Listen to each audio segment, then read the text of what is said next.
संसारिक लोकांसाठी अनुभवसिद्ध व सोपी मानस पूजा सांगतो। या साधनेला केव्हाही सुरुवात करता येईल। साधारणतः 1 ते 15 तारीख, अमावस्या ते पौर्णिमा असा काळ ठरवल्यास उत्तम। ही साधना साधकांनी फक्त सुरुवातीस 15 दिवस करून पाहावी। स्वअनुभव आला तर पुढे चालू ठेवण्यास काहीच हरकत नाही।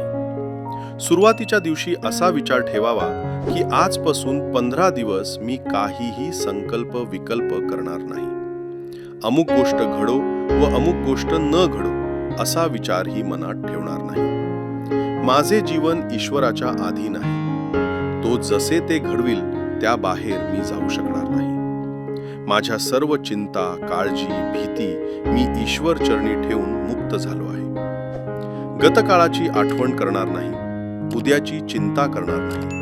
ते सर्व ईश्वराधीन आहे। कार्यसिद्धीसाठी व आपल्या इच्छा पूर्ण होणे हेतू माझी आसक्ती व्यर्थ आहे।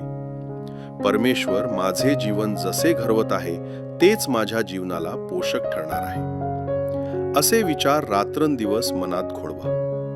याचा अर्थ तुम्ही निष्क्रिय व्हा असे नाही। तुम्ही तुमचे कार्य, प्रयत्न व कर्म करत राहा।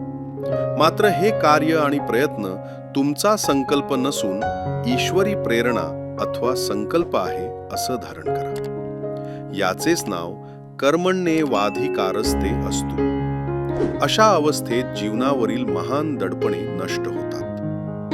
तुम्ही आपले जीवन परमेश्वराधीन केल्यावर काय घडणार नाही, अनुभव घेऊन